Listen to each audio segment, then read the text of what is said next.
Lovely. Well, you look very nice tonight. Are we going to a different gig?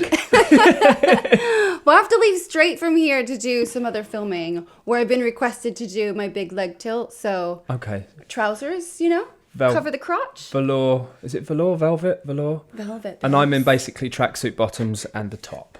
We're having two very different days. This is going to be we're going to approach this from very different angles. This episode is indeed called Paparazzi and Headlines. Ooh. It's actually just called Paparazzi, but... Right. The headlines are a bit of a part of it. Headlines That's are what they're part of after, it. ultimately. That is ultimately the objective of a paparazzi. Yeah. Great start. I mean, for me, paparazzi is the... Yeah. Jingle for you. Yeah, probably have to pay for that though, don't we? So that'll get cut. We'll bleep that. Yeah. For me, being papped was the first sign of fame.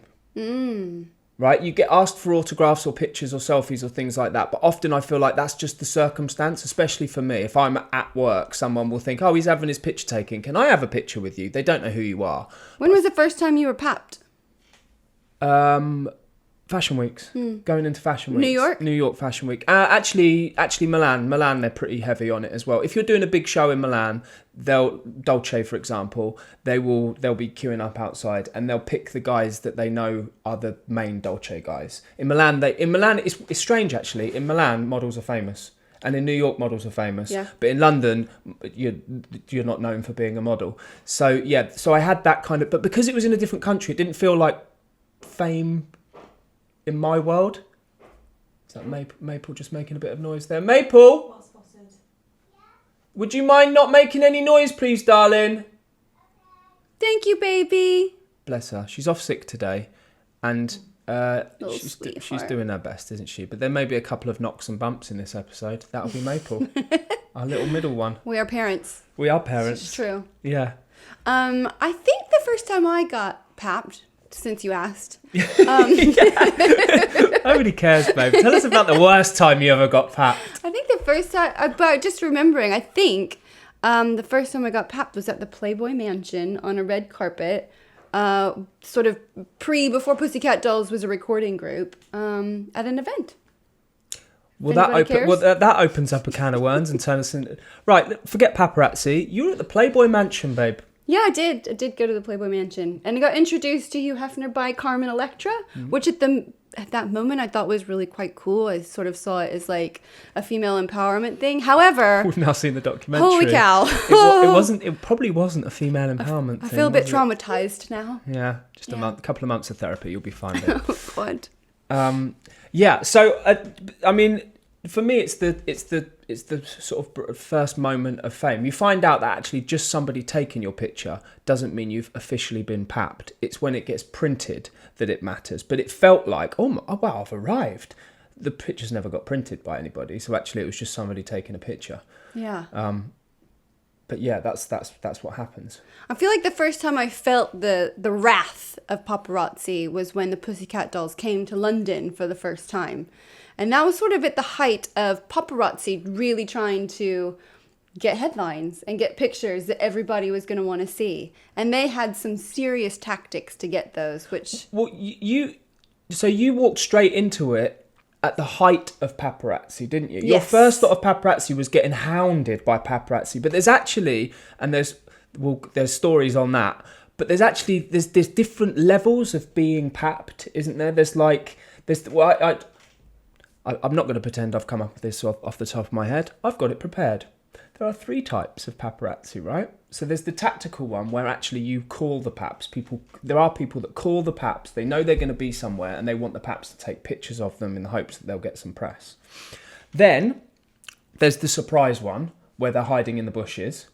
And then you also have the ones where you know they're going to be there. They know you're going to be there. So you dress up accordingly like a premiere or something like that. Mm-hmm.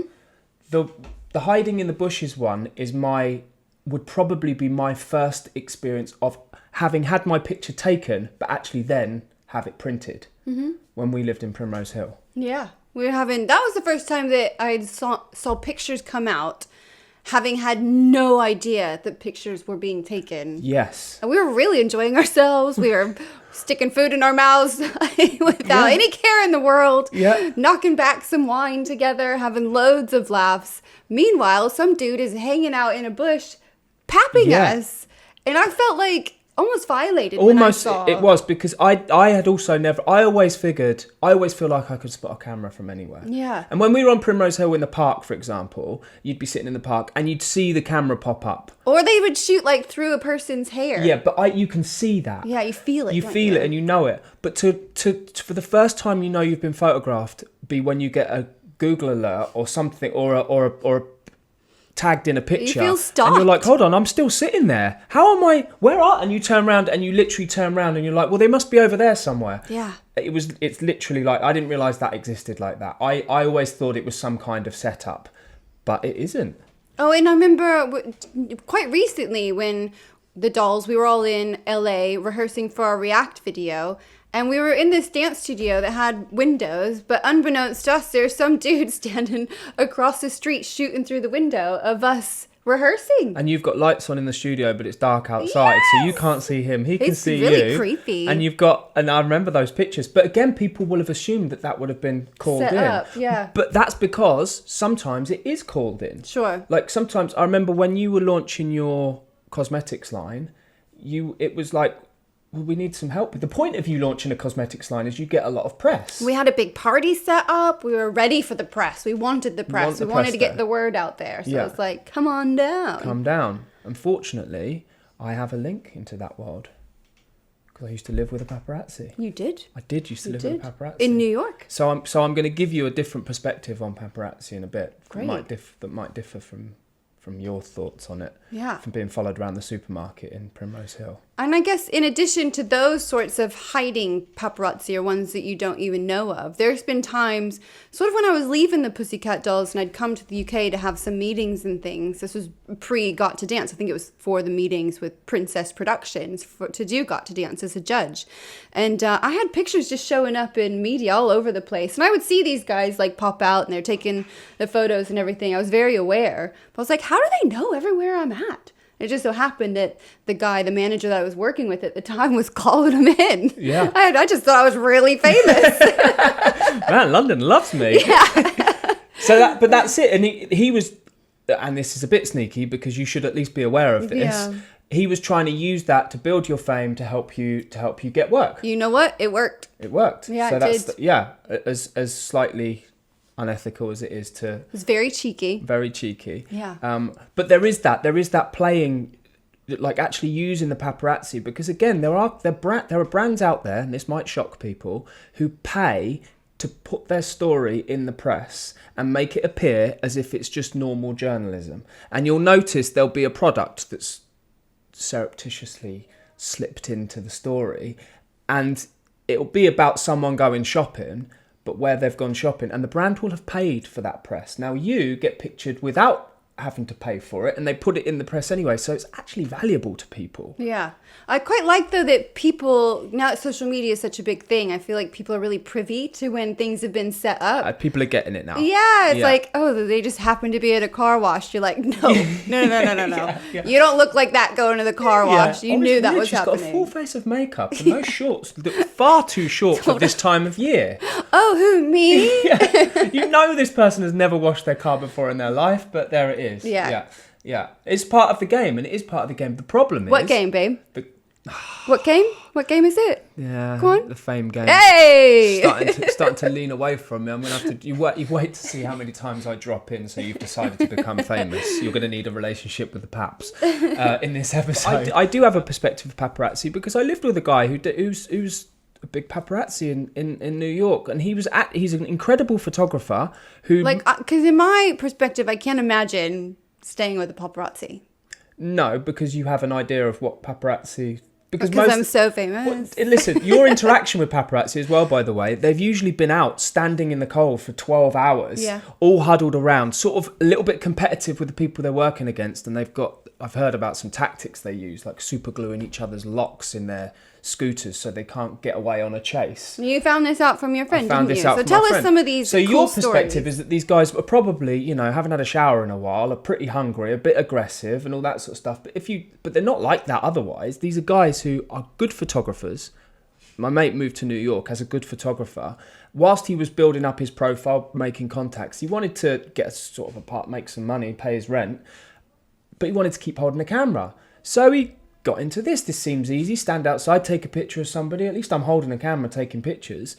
But then that becomes your everyday, and you have to keep paying your rent. And then it becomes things you now have to do it because that's what you've spent your time pursuing. And the next thing you know, you're in the gutter. Oof. That's what they call it. Yeah. That's not a derogatory term. They call it the gutter because that's Life of a pap, really. that's the life of a pap. And he found himself in some dark situations where he was sent on assignment, and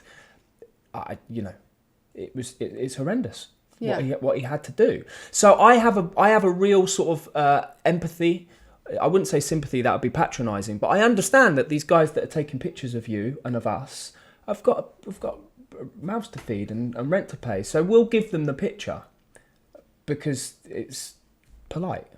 Well, it became polite because there was a time where paparazzi was not polite, and I felt like arriving to London with the Pussycat Dolls, there was always these tactics to get the crotch shots, Yep. to throw something in your way so that you trip over so they can get that shot, to leave a club and all the flashes go off and off and off to blind you. When I first experienced that, there's nothing that prepares you for that. Yeah. 10 photographers all flashing at the same time. I promise you can't see anything at all. And you're walking out of a club, and maybe you have had a drink, but even if you haven't had a drink, you can't see the floor. If it's a cobbled floor or there's a curb or something like that, you're going over, and that's the picture that they want. Yeah, they want to blind you so that you do get into that predicament, so they can get the shot that is going to sell the headlines, ultimately.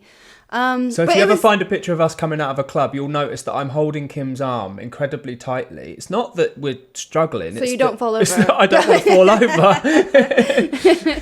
But it was interesting to hear the stories of you living with the pap, because it gave perspective to instances such as Lewis Hamilton. Yes. Yeah, so him and Nicole were dating, yes. and so he was in and around the Dolls, and had just won. It's not the World Cup, is it? No, it's not the World Cup. Grand Prix. What is it called? Well, each of them a Grand Prix. The F1 big game. The big match. The big match. He was the best player of the season. Yeah. What is the name of it? World champion of the F1 drivers. Yeah, he was the world champion for the very first time. It was a huge deal. I even messed that up. The F1 drivers champion. Yeah. He's the world champion of F1. And I remember we were in London. We all went to Nobu to sort of celebrate. And we did have security with us. It was management and Dolls and Lewis and everything. So we could see the amount of paps were continuing to grow and grow and grow. You're in Nobu. It's in Mayfair. Yeah. It's a spot, isn't it? It's a spot. But I love Nobu. It's Yeah. great sushi. Yeah, it's great good sushi, sake. so, yeah. Love it. Uh-huh. But so upon leaving, we're headed to the landmark, and we needed to get from the door to the car. But there were so many paps. The gauntlet. The gauntlet, literally. Because this was the first time that I didn't ever experience anything quite like this, where all of us dolls are sort of walking. And, we had 2 security guards looking after, was there 6 of us at the time? Yeah, 6 of us at the time, and Lewis. They're wanting to protect him because they were out for blood. They want those photos of the world champion with the Pussycat Dolls was going to be huge for them. I mean, that pays their rent for a year. If they get the right picture, it pays their rent for a year. So you can understand if you're a pap and this is the difference between being broke next week and having your rent paid for a year. You want that picture. I understand the want for it, but the way they went about it, I mean, they were knocking some of us girls down on the ground. Pussycat Dolls skittled about all over Mayfair. Just they were out for blood. And so we were just trying. Luckily, I didn't get knocked down, but some of the other girls did. And they were just so aggressively trying to get these pictures and maybe trying to get some of us to fumble so they could, create a bit of carnage for this photo. We finally get into the car. We're all in there together with Lewis, and they're, shooting through the windows. The amount of lights going off was insane. So the drivers, he starts taking off as soon as he can to try and get out of there and get ahead of them. But of course, the moped paps. The moped guys are crazy. They're crazy. That is so dangerous what they're doing to get that picture. And we recently, weirdly, we left the premiere following Lady Gaga. Is it Gaga or Gaga? Gaga. Gaga. I'm never confident. So going for it, Gaga. And so we actually followed the mopeds around the car. So you get to see it from that perspective. It's so dangerous. It's really dangerous. And that night, let me tell you, like, the driver took off to try and get a head start. The mopeds are behind us, like, on our tail. We could see the light was about to turn red, so he booted it through to try and make them stop at the red light. They weren't having it. Like, a line of paps just were running the red light to stay behind the car. It was all a little bit exciting. We have a story of this, and I loved it. Lie. Yeah. I remember being like, Lewis, get in the seat. Like, let's see you drive. What was he like? Because it would have been one of his first experience of that level of fame. I mean, we knew him, but he was still young. Yeah. He'd only just won his first one, and he'd only just started dating Nicole. So the picture, we love our F1 champion being a bit of a playboy. It goes back to the James Hunt days. He's just won the F1. He's young, and he's dating a world famous pop star.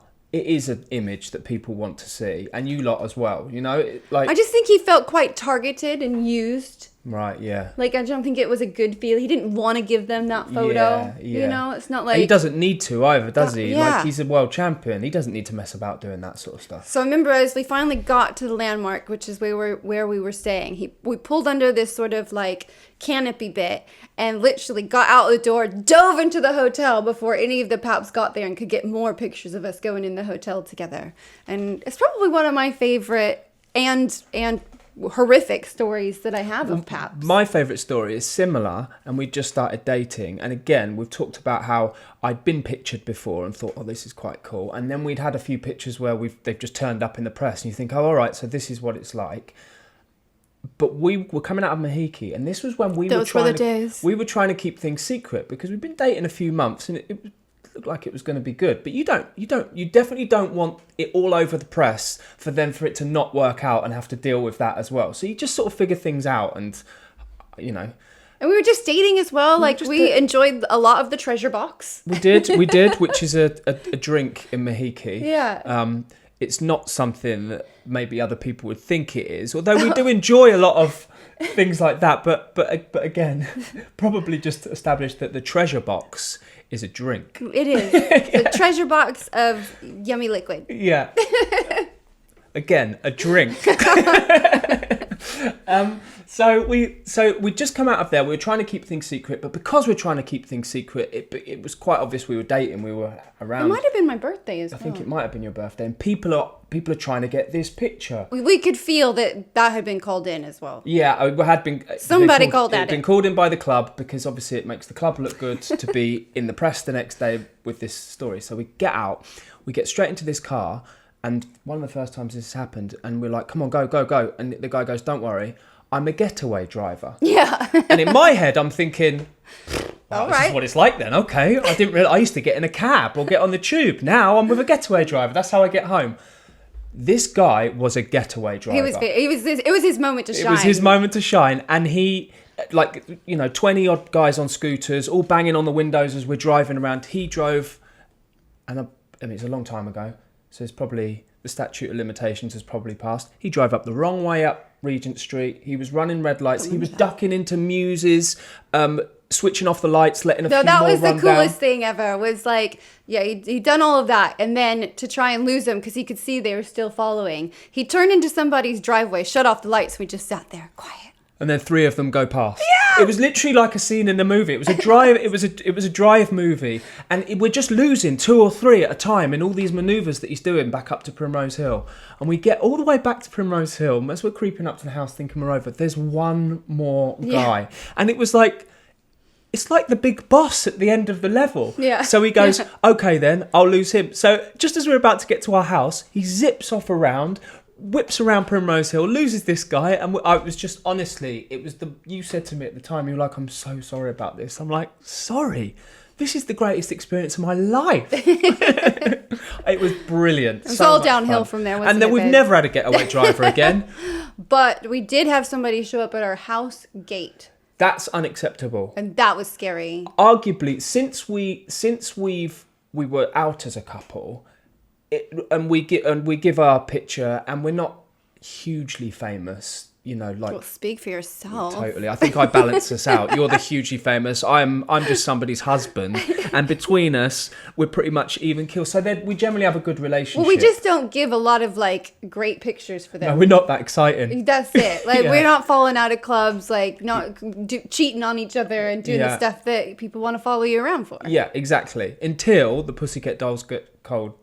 Wow. The who? Until the Pussycat Dolls get called prostitutes. Oh in the my press. God, that we were a prostitute ring. And that was like hit like wildfire around the world. And everybody wanted to know, are they a prostitution ring? You guys, which was not true whatsoever to my not. knowledge. Definitely not.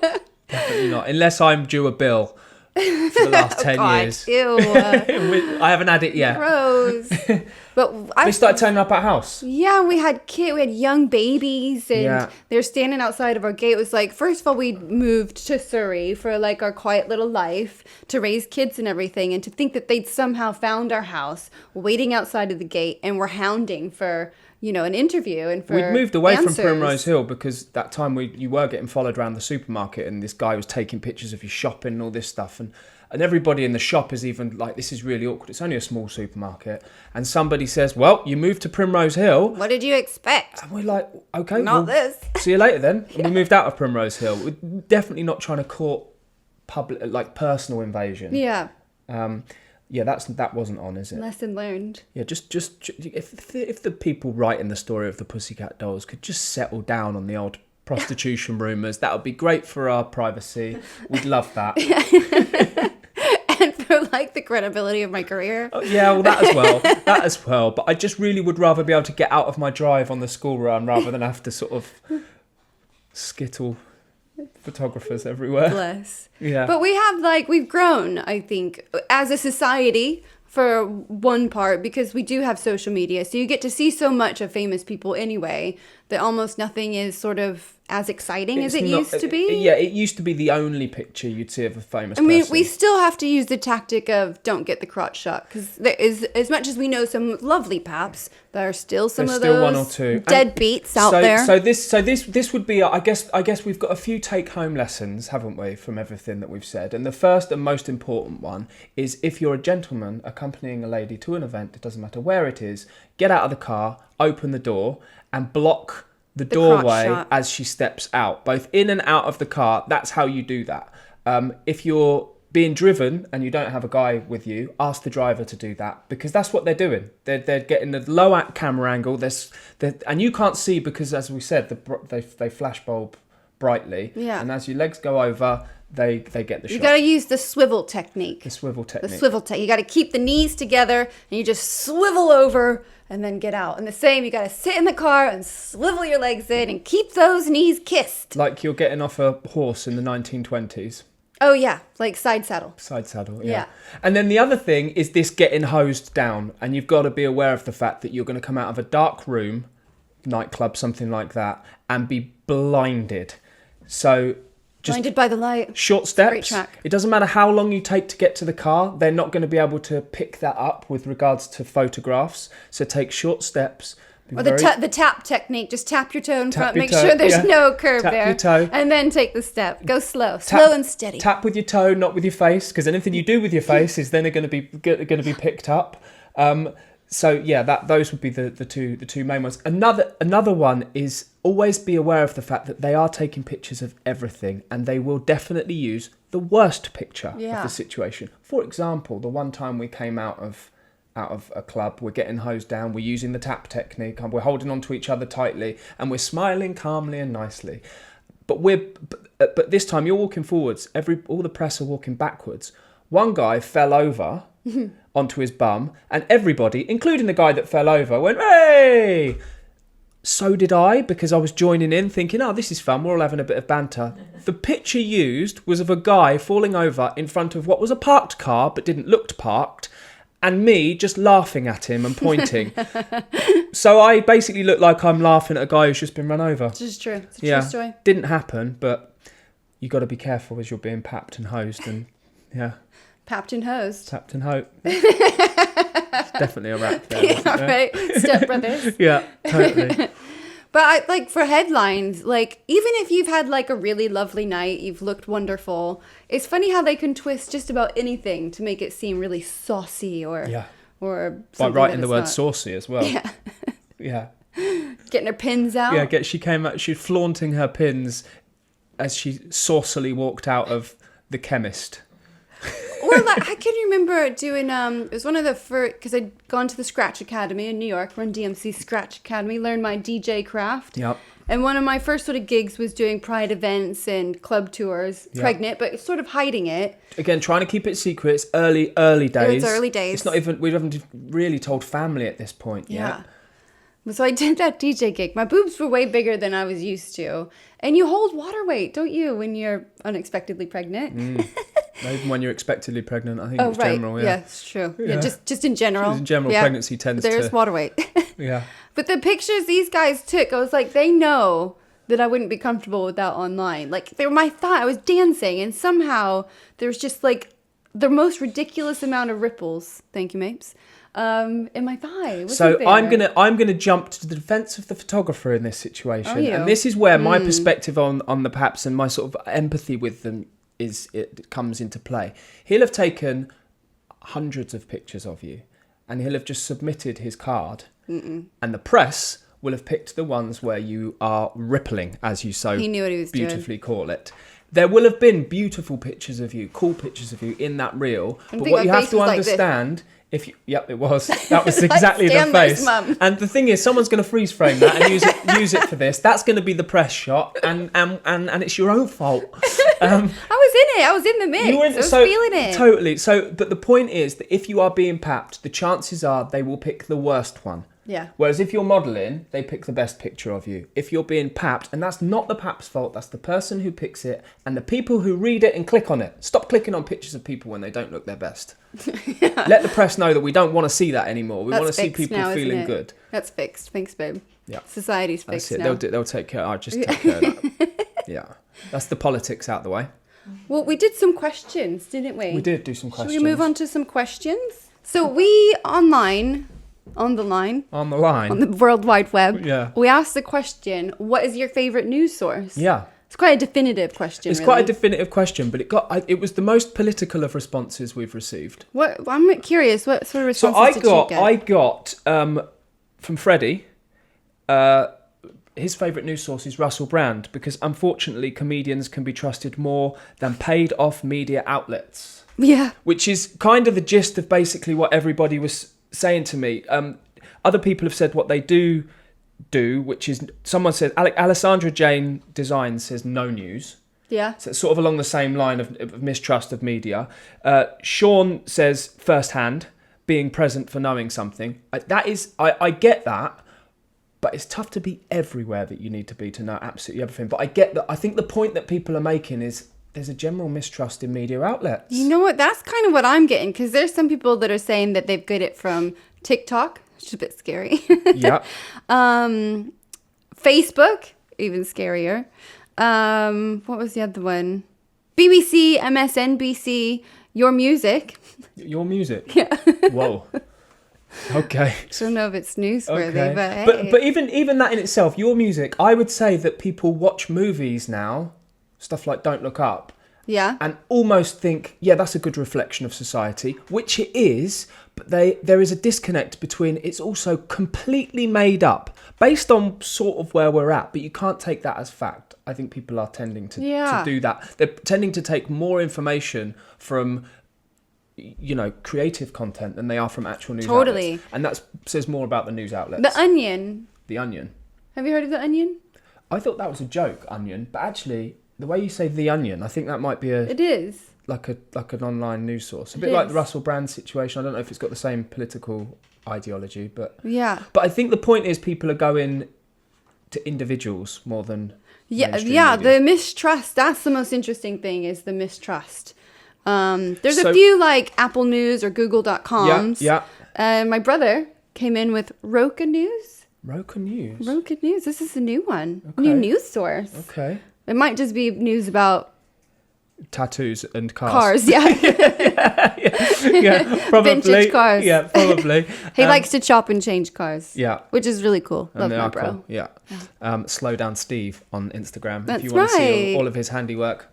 But I think that actually leads us nicely to a relationship between paparazzi and the paparazzi's material and our eventual mistrust of media. Yeah. Because celebrity ultimately has never had to necessarily be true. We are all in the business of telling stories, of entertaining.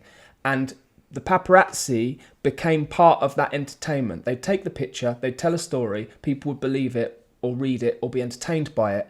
The truth doesn't necessarily matter all of the time. Sometimes it does. You do want to let people know that as a pussycat doll, you're not a prostitute. Yeah, that's true. That's important. No, it's not true. But that's But we need to get the word out there. yeah, It's not true. It's not true.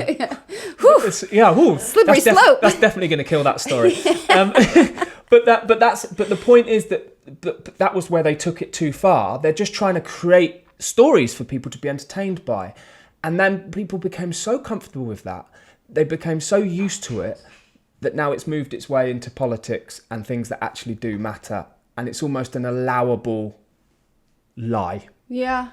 What I find fascinating with news in general is that the world seems so overwhelmed with global news and what's going on with things globally that we forget that probably the news that matters most is what's happening in your own community. Yeah. And all that, so many news sources are dying locally because there's no funding and nobody wanting that sort of news, that we're just sort of stuck in this, what Kanye West has said next and what Kim Kardashian is doing. That we're... Which is interesting, but as effectively as entertainment, the actual news has been replaced by entertainment to the extent that even proper news is sold and packaged as entertainment, and we're left hearing about the most entertaining story in the world rather than the most relevant one. Because I guess ultimately news sources have to they have to stay alive, don't they? And what keeps them alive is people staying on their pages and getting those clicks. Yeah. So the more they can scare you with whatever political thing is going on, war or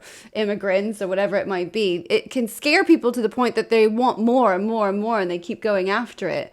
Whereas if we could just cut ties with the fear mongering, and maybe try and lean towards the good stuff, look at the people that are doing good things, we could sort of shift that. But that's not what's selling, is it? So paps and headlines. Somebody's garden wall falling down on the road round the corner is not going to be as interesting to people as what Kanye West has just said. Golly.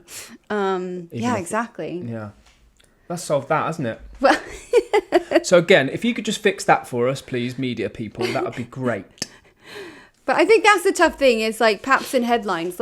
Ultimately, they want people clicking, and what helps people stay on pages is to make fun of people or to put a really... To create stories, stories and conflict. So even if it's a proper political important point, they're not just going to say what it was. They have to say it from an angle that makes people interested in it. Otherwise, they wouldn't click on it. Like a really horrible photo of a celebrity and then talk about, isn't she look gorgeous today? That makes people be like, no, keys of courage, she doesn't look horrible. And I tell you what, if ever there was a segue into next week's episode, that was it. Was it? Social media and trolls. Bam. So now you are properly primed and set up for next week to know exactly how and why we'll be talking about social media and trolls. Keys of courage. Should we talk about quickly what we've learned with regards to our relationship with paps? What have you learned? I've learned the get out of the car to avoid you getting crotch shotted technique. I have learned that the youth are hunted more so by paps, but as you grow into your career and into your age, I feel like you're able to have a bit of a better relationship with them. That was very deep, babe. Was it? Yeah, it was really lovely. Until something goes haywire and they're like, ooh, you're exciting. Until you get called a prostitute by the world's media. Yeah. Then they get a little bit more houndy again. This is true. I've learned that you don't always get a getaway driver when you leave Mahiki. No. But when you do, it's a lot of fun. Yeah. Shall we recreate that? Yeah, I'll just drive like an idiot across London. And then turn into somebody's driveway and shut off all the lights. Sorry, we're playing. And then finally, I've learned to take very small, very careful, very deliberate steps when you are being hosed down by lots of flashbulbs walking out of a dark building. It's great advice, babe. And the swivel. I feel like the swivel was good advice. Oh, of course, the swivel. Yeah. Of course. Sit and swiv. The 1920s getting off a horse. Yeah. Sit and swiv. That's how you get out of a car. Yeah. Boom. There you go. You're welcome.